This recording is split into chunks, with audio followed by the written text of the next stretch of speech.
Hi guys, very warm welcome to today's class. You are watching physics video class grade 11. Today I am going to teach circular motion from the unit kinematics. Okay? So what is meant by circular motion? Already we have learned this types of motion: linear motion, circular motion, rotatory motion, vibratory motion and all, isn't it? So circular motion means defined as a circular motion is defined as a motion described by an object traversing a circular path, isn't it? If the motion of an object is in a circular path, we can consider as a circular motion. Here we are going to see the two types of circular motion, that is uniform circular motion and non-uniform circular motion. Okay, uniform circular motion.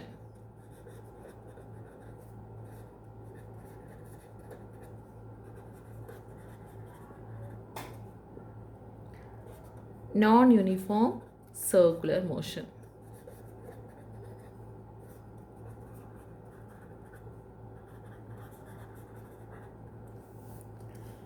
Right.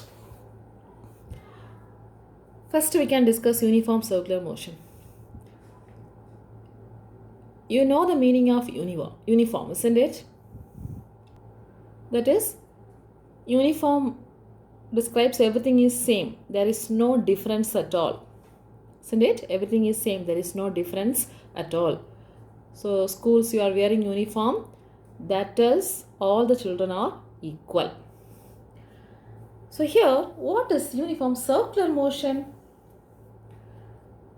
When an object is moving in a circular path, if it moves with a constant speed and it covers equal distances in equal interval of time, known as uniform circular motion.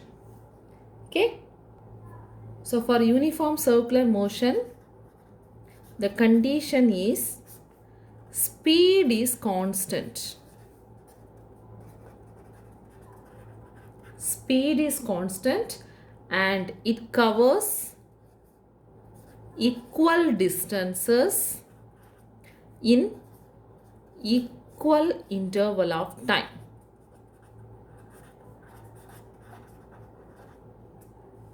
Clear?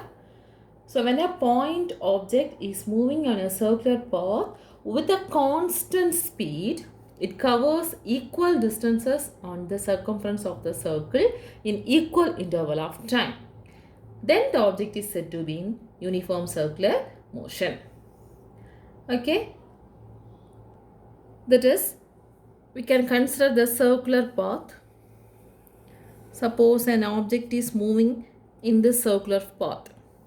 Okay, a vehicle or an object, if it is moving in the circular path, it will be moving equal speed along the circular path. Then it is said to be uniform circular motion. Suppose a car is moving from here to this way, then it maintain the speed in each point should be same. Suppose it maintain the speed as 2 km per second. Sorry, 2 meter per second, such a way, or 0.5 kilometer per second. So 0.5 kilometer per second, it may move in the circular path. At every time, it maintains the same speed as 0.5 kilometer per second or meter per second anyway. Also, it covers equal distances in equal interval of time. Suppose with 1 hour, it may reach us here. The point may reach us here or the vehicle may reach us here. The next 1 hour and 1 hour, the same distance only it has to cover. The next 1 hour, the same distance it has to cover. Automatically, if the speed is constant, it will be covering equal distances in equal interval of time. So, such a motion is called uniform circular motion. Clear? Here, one thing you have to understand. The speed is constant, but what about the velocity? Velocity is a vector quantity. So it has a magnitude and direction. Am I right? So magnitude is nothing but the speed. The magnitude of velocity is nothing but speed. So it is constant. But what about the direction? The direction changes. That means, suppose the vehicle or the point object is here at a particular time, the velocity vector can be drawn as a tangential line in this way. After some time, the point or an object is come here. In this point, the vector, the velocity vector can be drawn in this direction. So look at this direction and this direction. Both are different, isn't it? Suppose here, after some time, the point may reaches here. What about the velocity vector? The velocity direction is here. But the length or the magnitude remains same. The speed remains same. Understand? So in uniform circular motion, the velocity is always changing. Velocity is always changing. But the speed remains constant. Velocity is always changing, but the speed remains constant. Changing in the sense only the direction changes continuously. Okay, direction changes continuously. So what about if the velocity changes in both the speed and direction? Yes, it leads to non-uniform circular motion. Understand? So non-uniform circular motion, the motion is not in uniform. Here the speed changes as well as direction. That means the velocity. The velocity also changes. Clear?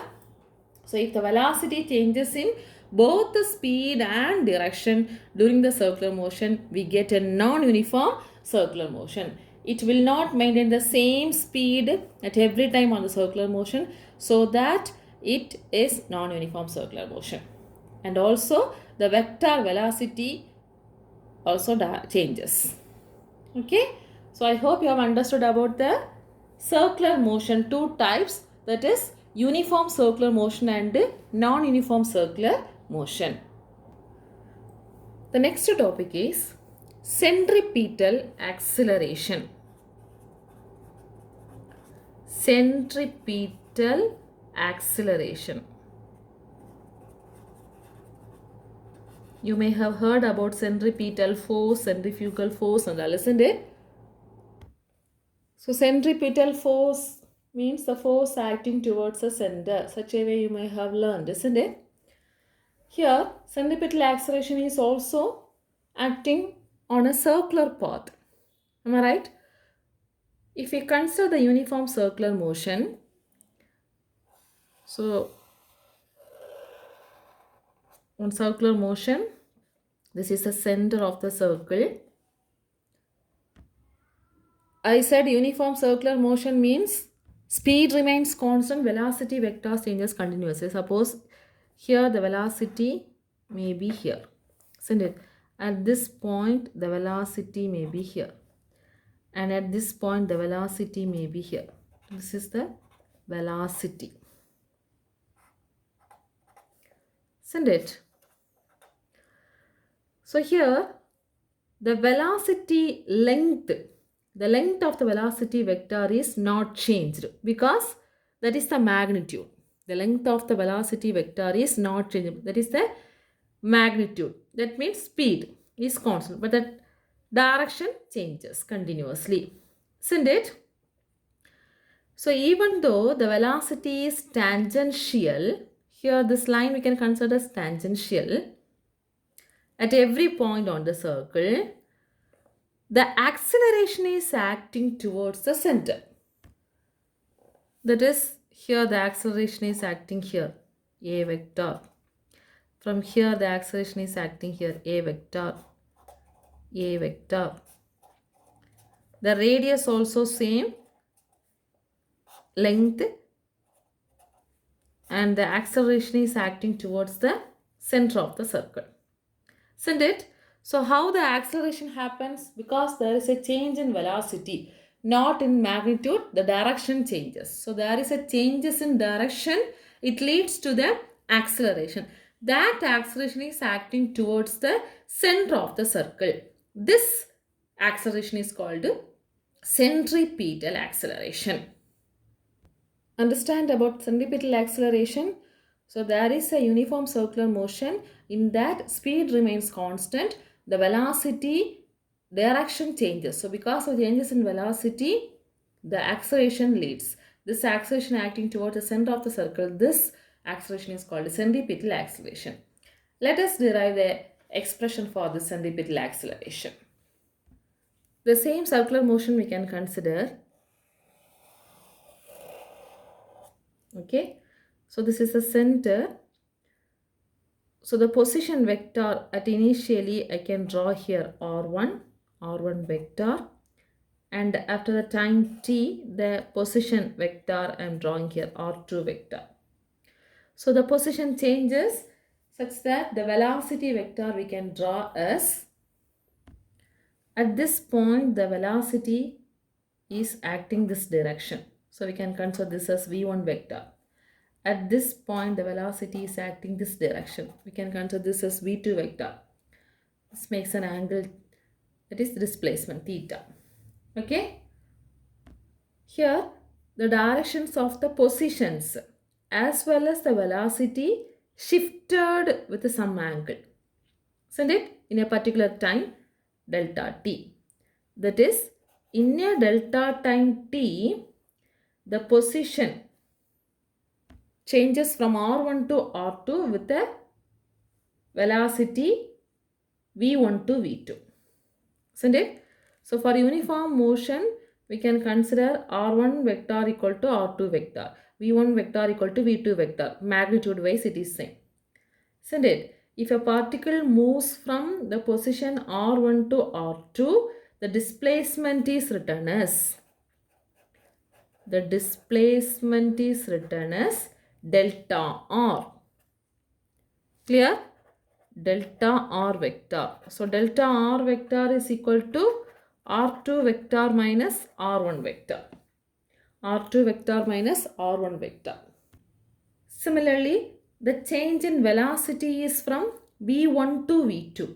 v1 to v2. That is given by delta v vector is equal to v2 vector minus v1 vector. v2 vector minus v1 vector. This v alone we can draw separately as,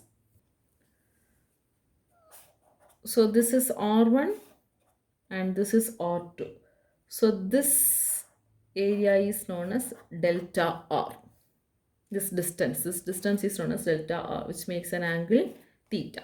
Am I right? Similarly, for velocity changes, at this point the velocity may act here v1, and after some time it moves this direction, isn't it? In this direction. So here we can draw the v2 vector here. So now this represents delta v. This represents delta v. Are you able to understand? So this is a geometrical relationship between the position vectors and velocity vectors. So we can say that the displacement is delta r equal to r2 minus r1, and the velocity changes from v2 to v1. Delta v is equal to v2 minus v1. Okay, at a particular time delta t. Now we can write the relation delta r by r is equal to delta v by v. That is, delta r by r, that is equal to minus delta v by v, that is equal to theta. The magnitudes of the displacement and the velocity satisfies this equation. Are you able to understand? That is, previously The last class I have discussed about the angular displacement. The angular displacement is in this side. S is equal to R into theta. Such a way we have learned. So from this, theta is equal to S by R. Are you able to understand? So delta R by R is equal to theta. Similarly, delta V by V is equal to theta. So this is an angle theta. This is an angle theta. Clear? So we can write the expression as delta R by R is equal to delta V by E is equal to theta. But here we are putting the minus sign in the velocity. Why this negative sign? This implies that delta V actually pointing towards inward. Since it has to complete the circular motion from here to here, it may changes the direction, that is actually pointing inward. Clear? That is, I have drawn the velocity vector. First, this is V1 vector and V2 vector. So the difference, no? This difference is acting here, delta V vector. This is acting inward to the circular motion. So we can have the minus sign. Clear? Now we can find the expression for centripetal acceleration. That is, delta R by R is equal to minus delta V by V is equal to theta. From this, we can write delta V. Delta V is equal to V into delta R by R minus V into delta R by R. Understand? When you divide this equation by delta T, consider this as equation 1, this as equation 2. So divide the equation 2 by delta T. We can write delta V by delta T is equal to minus V by R into delta R by delta T. Clear? Now, what is delta V by delta T? Rate of change of velocity is called acceleration. So I can write A is equal to minus V by R into what is delta R by delta T. Rate of change of displacement, that is nothing but again velocity, isn't it? So we can have A is equal to minus V square by R. So this is the expression for centripetal acceleration. Are you able to understand? So we have discussed about the uniform circular motion. In that the speed remains constant but the velocity direction continuously changing. So that it leads to the acceleration. That acceleration is acting towards the center of the circle. Isn't it? Towards the center of the circle. So here we can find out the expression by means of the position vector and the velocity vector. So we have taken the two positions R1 and R2. In a time delta t, the particle may move with the velocity V1 to V2. So we can write the displacement position as delta R equal to R2 minus R1 and velocity as delta V equal to V2 minus V1, which makes an angle theta. So we can write the equation delta R by R equal to minus delta V by V equal to theta. The negative sign indicates that it acts towards the center of the circle. The velocity direction acts towards the center of the circle. From that expression, we can rewritten as delta V equal to minus V in delta R by R. So if you divide it by delta t, we will be getting delta V by delta t equal to minus V by R delta R by delta t. So that A equal to minus V square by R. Since delta V by delta equal to A and delta R by delta t equal to V, rate of change of velocity is acceleration, rate of change of displacement is velocity. Now, the previous class I have explained about the relation between linear velocity and angular velocity. What is the relation between V and omega? V is equal to R omega. So when you substitute this V is equal to R omega in this expression, we can write A is equal to minus, instead of V square, we can write R omega the whole square divided by R. So here one r square, one r get cancelled and one omega square will be there. So we can write minus omega square r. Centripetal acceleration A is equal to minus omega square r. Understand?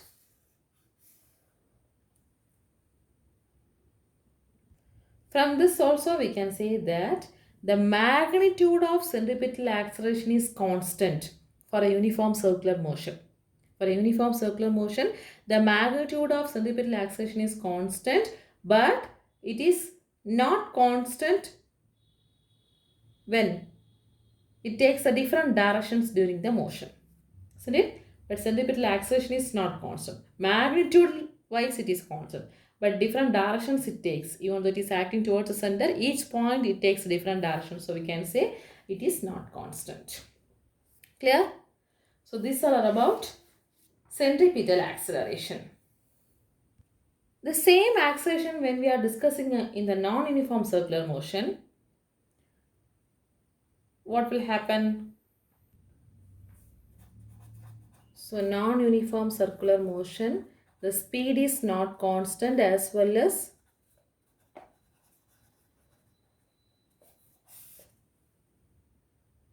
the direction also not constant, isn't it?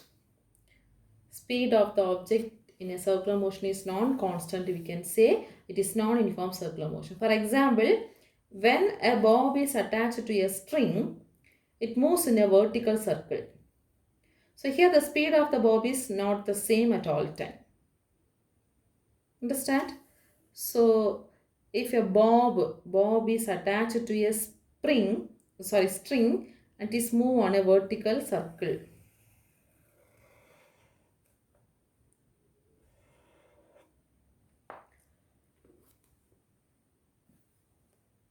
In that the speed is not same at all points.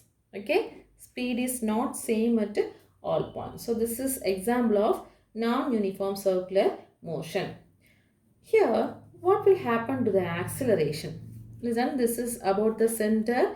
The bob attached to the string is moving, and here this is the radius, isn't it? So it is moving in a circular path. Always we know that there is an acceleration acting towards the center of the circle. That is called centripetal acceleration, AC. In addition to the centripetal accelerations, it will be having tangential acceleration also. That is known as AT. Okay. So you will be having two acceleration in non-uniform circular motion. What are they? Centripetal acceleration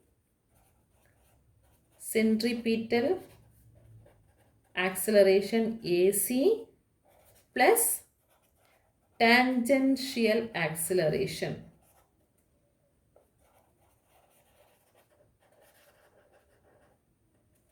That is AT. So you will be getting two types of acceleration. Then what will be the resultant acceleration? So one vector is acting here, the another vector is acting here. The resultant acceleration will be acting here. Am I right? That is, by using the vector concept, we can write this is the resultant acceleration AR. Are you able to understand? So this is the centripetal acceleration and this is the tangential acceleration. So what will happen? The resultant will be acting here. So this is the resultant acceleration. This is an angle theta. The resultant is actually the vector sum of the centripetal and the tangential acceleration. Am I right? So the magnitude of this vector AR can be written as AR equal to, that is, we will be getting AR square is equal to A tangential plus square plus centripetal square. Vector sum of the tangential acceleration as well as the centripetal acceleration. So from this, the resultant acceleration AR equal to square root of tangential acceleration square plus, what is centripetal acceleration formula? V square by R minus V square by R. So here minus v square by r the whole square. So it becomes positive. Clear? So this is the resultant acceleration magnitude. The magnitude of the resultant acceleration. Then what will be the resultant direction? It makes an angle theta with the radius vector. Am I right? So this is an angle theta. This makes an angle theta with the radius vector. So we can write theta. That is, usually we will be writing tan theta. Isn't it? So tan theta is equal to, what is that? AT by AC. Tan theta is equal to this opposite side by adjacent side. Opposite side is similar to this one. Am I right?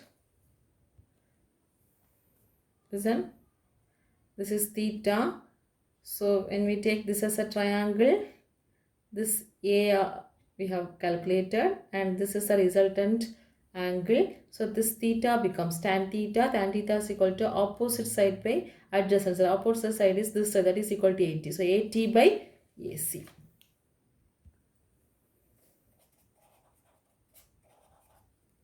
Otherwise we can write AT by AC is V square by R. So this is the angle. Understand? So this is about non-uniform circular motion. So uniform circular motion, we have got only the centripetal acceleration, and non-uniform circular motion we have got both the tangential acceleration as well as the centripetal acceleration. Clear? So I hope you have understood. Learn this question, that is derive the expression for centripetal acceleration. Okay, derive the expression for centripetal acceleration and derive the expression for total acceleration in the non-uniform circular motion. So two questions are there. Derive the expression for centripetal acceleration, first question. Next, derive the expression for total acceleration in the non-uniform circular motion. Okay students, learn these two questions. Circular motion, uniform circular motion, non-uniform circular motion. Uniform circular motion, centripetal acceleration question. Non-uniform circular motion, total acceleration question. Okay, thank you.